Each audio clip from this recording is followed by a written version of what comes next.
Embarque agora em uma viagem mental com Krishnamurti. Esta palestra oferece um mergulho profundo na mente humana e suas complexidades.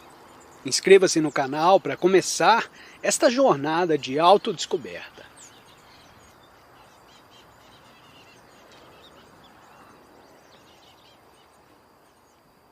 A chuva que cai em solo ressecado é uma coisa maravilhosa.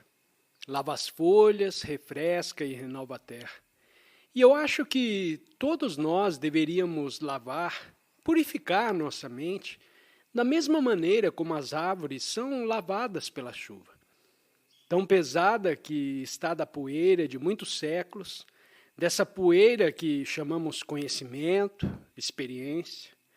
Se vocês e eu fizéssemos todos os dias uma limpeza em nossa mente, livrando-a das reminiscências de ontem, cada um de nós possuiria uma mente nova, uma mente capaz de enfrentar os numerosos problemas da existência.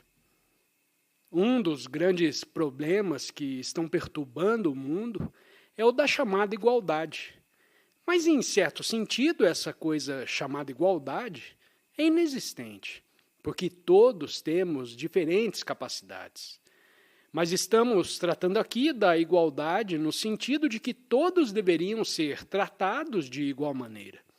Numa escola, por exemplo, os cargos de diretor, professor, monitor são apenas empregos, funções.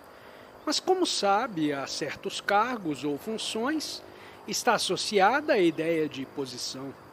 E posição é uma coisa respeitada, porque supõe autoridade, prestígio, conferem a um homem o poder de dar ordens a outros, de distribuir empregos entre os amigos e membros da própria família.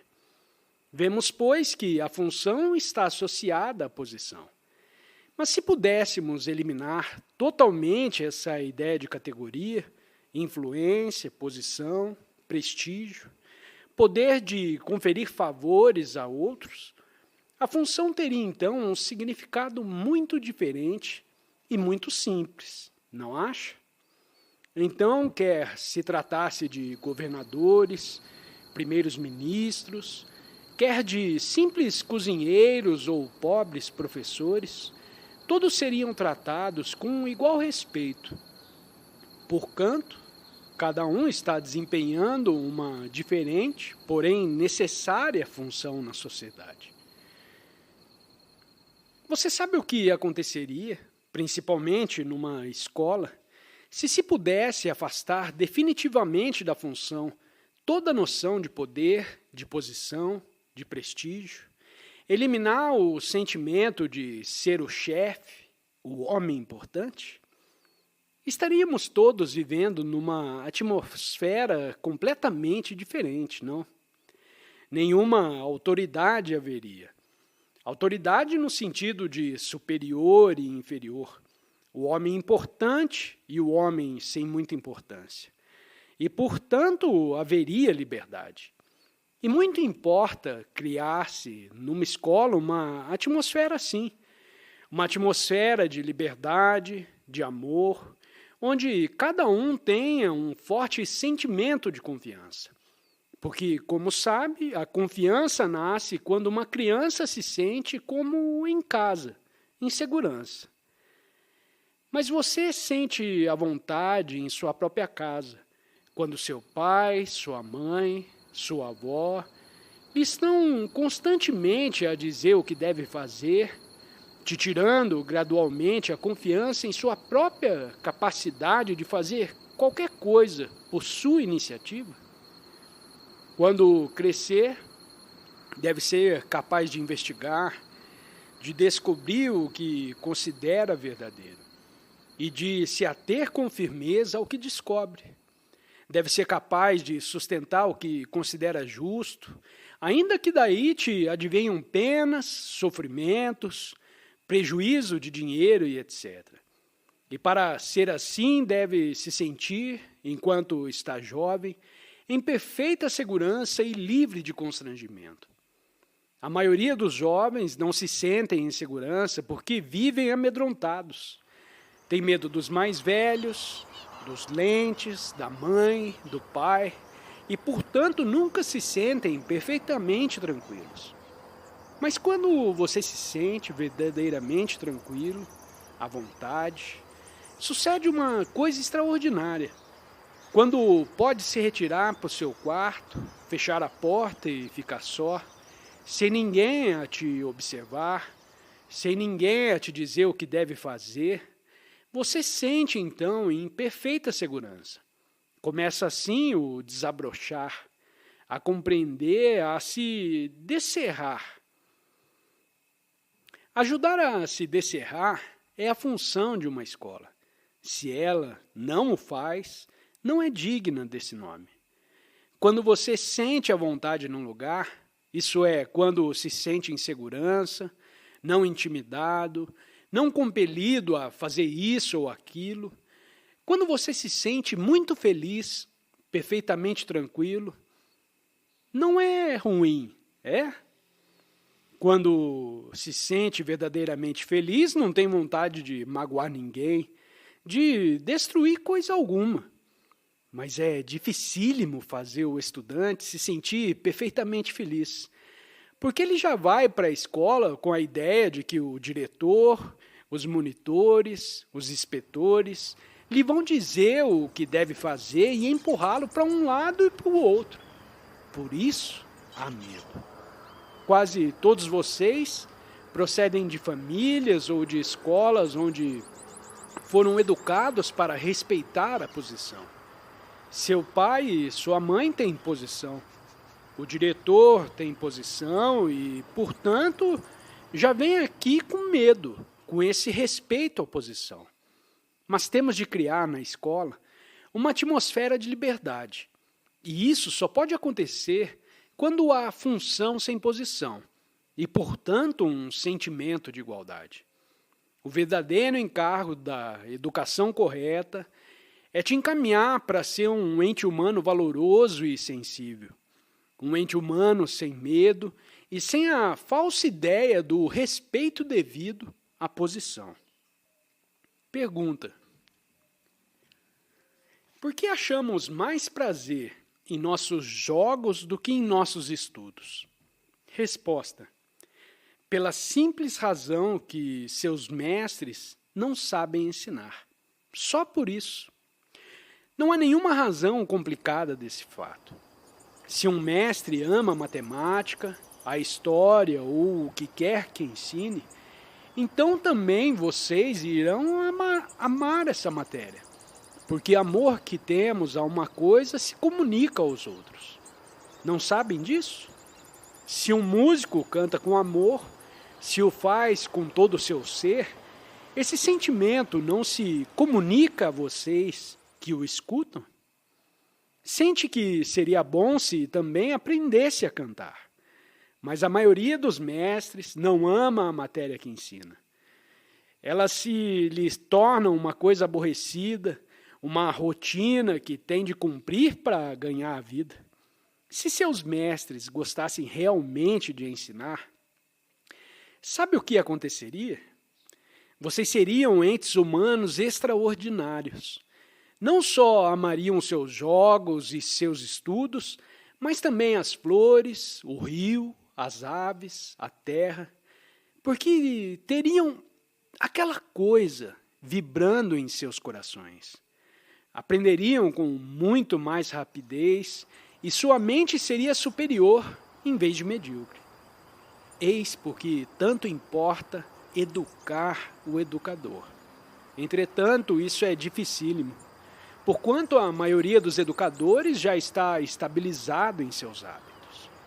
Mas o hábito ainda não pesa tão fortemente sobre os homens, e se ama uma só coisa que seja, por ela própria, se ama realmente seus jogos, ou a matemática, ou a história, ou a pintura, ou o canto, verá como intelectualmente serão entes despertos, cheios de vitalidade e muito bons em todos os estudos.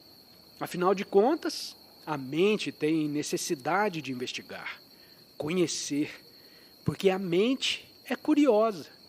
Mas essa curiosidade é destruída pela educação inadequada. Portanto, não é só o estudante que deve ser educado, mas também o educador.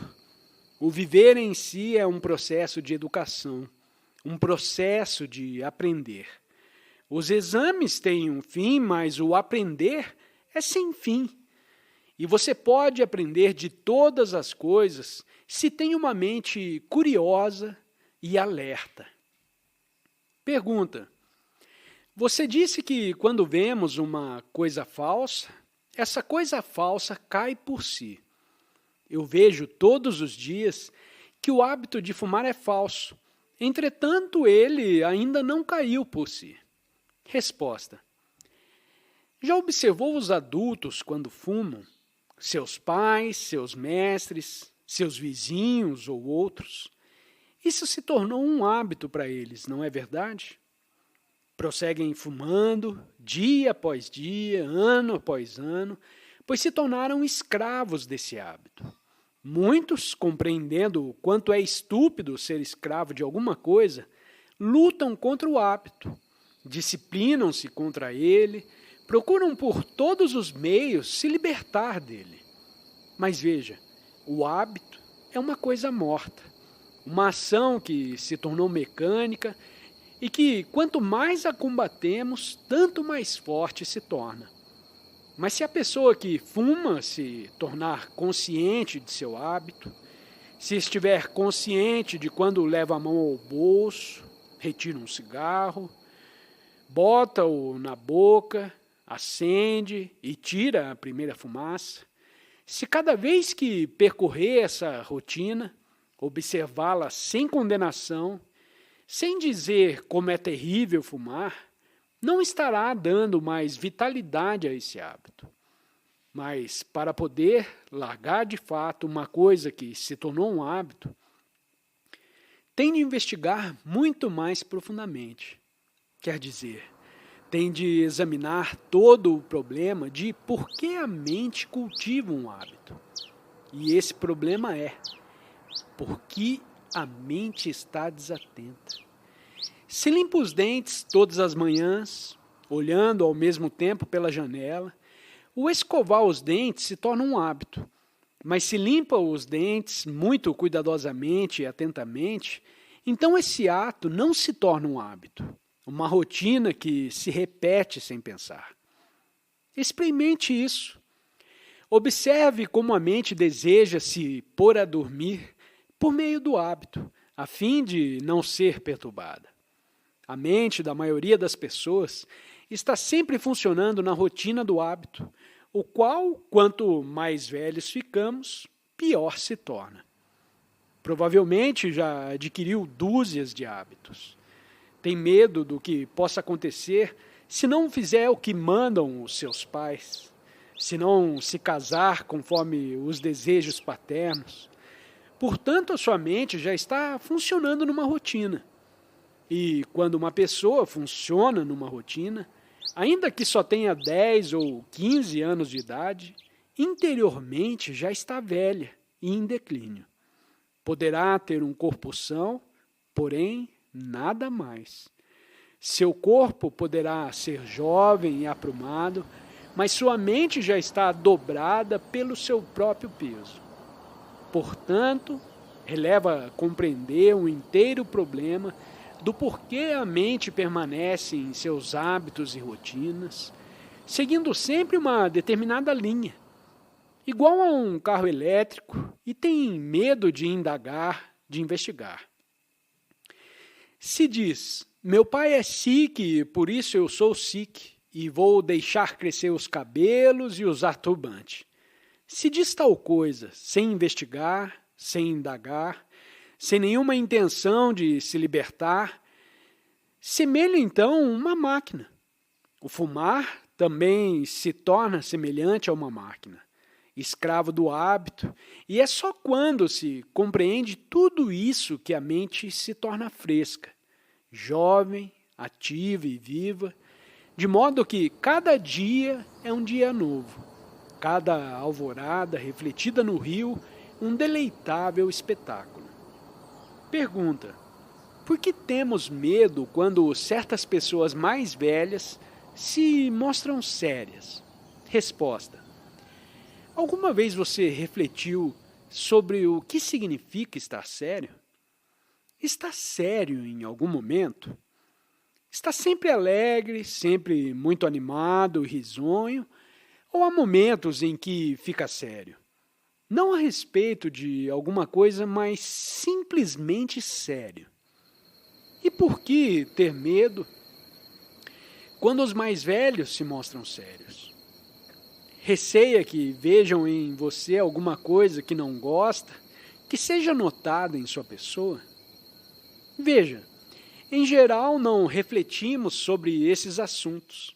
Se sinto medo na presença de pessoas mais velhas, que se mostram graves, sérias, não indago a causa desse medo, não me pergunto por que tenho medo. Por bem, o que é estar sério e ser sério? Podemos nos mostrar sérios a respeito de coisas muito superficiais. Quando, por exemplo, uma jovem quer comprar um sari, poderá dispensar a esse assunto toda a sua atenção.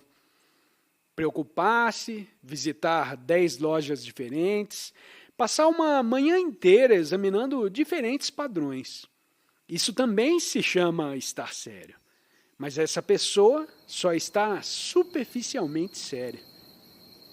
Pode uma pessoa também levar muito a sério, frequentar o templo todos os dias, depositar lá sua grinalda de flores, dar dinheiro aos sacerdotes. Mas tudo isso é coisa muito falsa, não acha? Porque a verdade, ou Deus, não se encontra em nenhum templo. E ainda, pode haver uma pessoa levar muito a sério o nacionalismo, outra coisa falsa. Você sabe o que é nacionalismo? É o sentimento de minha Índia. É meu país esteja certo ou errado. Ou o sentimento de que a Índia possui imensos tesouros de sabedoria espiritual e por isso é maior do que outra nação qualquer. Quando nos identificamos com um determinado país e disso nos orgulhamos, suscitamos no mundo o nacionalismo. O nacionalismo é um falso Deus, mas milhões de pessoas o levam muito a sério. Estão dispostas a ir para a guerra, a matar ou ser mortas em nome da nação. Essa espécie de seriedade é utilizada e explorada pelos políticos. Assim, pois, pode-se ser sério a respeito de coisas falsas. Mas se começa realmente a investigar o que significa ser sério, verá que há uma qualidade de seriedade que se não traduz em atividade em torno de coisas falsas, que não é moldada segundo um certo padrão. Pergunta: o que é o destino? Resposta: deseja realmente examinar esse problema? Fazer uma pergunta é a coisa mais fácil do mundo. Mas uma pergunta só tem significação se você se interessa diretamente, se a leva muito a sério.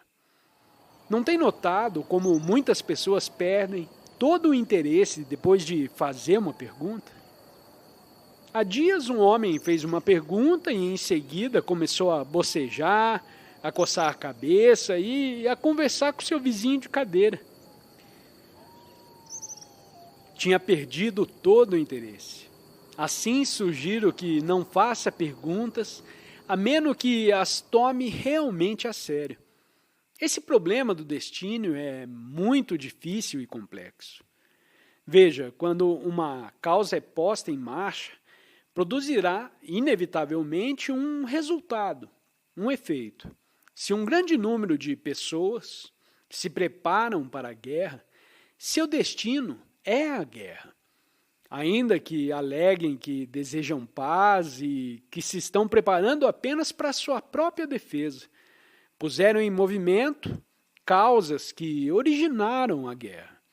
Analogamente, quando milhões de pessoas vêm tomando parte há séculos no desenvolvimento de uma certa civilização ou cultura, puseram em marcha um movimento pelo qual os entes humanos são colhidos e arrastados, a gosto ou a contragosto. E esse processo em que se é colhido e levado de roldão por determinada corrente de cultura ou civilização pode se chamar destino. Afinal de contas, se nasce filho de advogado, o seu pai insiste em que também se torne advogado. Se submete a seus desejos, ainda que prefira ser outra coisa, então, evidentemente, o seu destino é ser advogado. Mas se você se recusar a ser advogado, se estiver firmemente determinado a fazer o que sente ser correto para você, ou seja, o que realmente gosta de fazer, que pode ser escrever, pintar, ou viver sem dinheiro, pedindo esmolas. Se isso ocorrer, terá saído da corrente. Terá se libertado do destino que seu pai traçou para você. O mesmo se dá em relação à cultura ou à civilização. Por isso é tão importante sermos educados corretamente. Educados para não nos deixarmos sufocar pela tradição, para não termos o destino de um dado grupo social, racial, cultural ou familiar. Educados para não nos tornarmos entidades mecânicas, movimentadas para um fim pré-estabelecido. O homem que compreende esse processo em sua inteireza, que dele se liberta e fica só, cria o seu próprio impulso. E se sua ação consiste em libertar-se do falso para conhecer a verdade, então esse próprio impulso se torna a verdade. Esses homens estão livres do destino.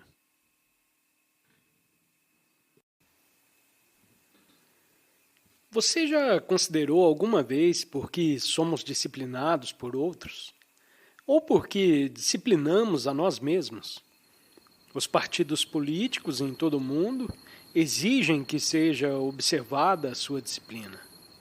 Seus pais, seus mestres, a sociedade que te rodeia, todos dizem que devem ser disciplinados e controlados. Mas por quê? Existe a real necessidade de disciplina? Sei que estamos acostumados a pensar que a disciplina é necessária. A disciplina imposta pela sociedade, por um guia religioso, por um certo código de moral ou por nossa própria experiência. O homem ambicioso que deseja realizar grandes coisas, ganhar muito dinheiro, ser um grande político. Para esse, a própria ambição constitui um meio de autodisciplina. Assim, pois, todos os de vocês e as pessoas que te rodeiam dizem que a disciplina é necessária. Você deve se deitar, se levantar a certa hora, estudar, fazer exames, obedecer o seu pai e a sua mãe, etc. Então, por que vocês devem ser disciplinados? O que significa disciplina? Significa ajustamento, não é verdade? Ajustamento do seu pensar o que os outros dizem, resistência a certas formas de desejo e aceitação de outras, observância de uma dada prática e rejeição de outra, submissão, repressão, imitação, não apenas à superfície, mas também nas camadas mais profundas da mente. Tudo isso é disciplina. E através das idades, nos tem sido ensinado por gurus, por instrutores, sacerdotes, políticos, reis, advogados, pela sociedade em que vivemos, que é indispensável a disciplina. Assim pergunto a mim mesmo, e espero que você também faça essa pergunta, se a disciplina é de fato necessária, e se não haverá uma outra maneira completamente diferente de atender a esse problema. Eu penso que há, e que esse é o verdadeiro problema que se apresenta não só às escolas, mas também ao mundo inteiro. Admite-se geralmente que uma pessoa, para ser eficiente, deve ser disciplinada segundo um certo código de moral, um credo político, treinada para funcionar tal qual uma máquina numa fábrica. Mas esse próprio processo de disciplina está embotando a mente e a tornando submissa. A disciplina te liberta ou te ajusta a um padrão ideológico, seja o padrão utópico do comunismo, seja um certo padrão moral ou religioso. Pode a disciplina te libertar? Depois de te acorrentar, de te fazer prisioneiro, como fazem todas as formas de disciplina. Pensa que ela irá te pôr em liberdade? Ou haverá uma maneira de proceder completamente diferente? Tal seja despertar uma profunda compreensão de todo o problema da disciplina? Isso é, pode você, como um indivíduo, ter apenas um desejo, e não dois ou muitos desejos em choque, uns com os outros? Você compreende o que eu quero dizer? No momento em que você tem 2 ou 3 ou 10 desejos, apresenta-se o problema da disciplina, não é? Deseja ser rico, possuir carros, casas, e ao mesmo tempo deseja renunciar a todas essas coisas, por achar que possui pouco ou mesmo nada. É moral, ético e religioso. E é possível sermos educados corretamente, de modo que todo o nosso ser fique integrado, livre de contradição e, portanto, livre da necessidade de disciplina.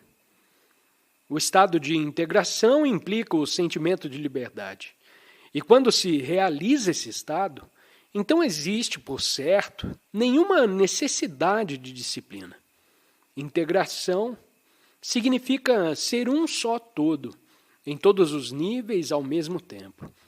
Se pudéssemos receber a correta educação desde a idade mais tenra, iria se criar um estado completamente isento de contradição, tanto interior como exteriormente. E não haveria então necessidade de disciplina ou compulsão, porquanto cada um faria as coisas completamente, livremente, com todo o seu ser. A disciplina só se torna existente quando há contradição. Os políticos, os governos, as religiões organizadas querem que tenha uma única maneira de pensar, porque se pode fazer de você um comunista completo, um católico completo, ou o que quer que seja. Para que você não seja, então, um problema para eles. Porque crê e funciona tal qual uma máquina. E nesse caso, não há contradição, porque você só está seguindo.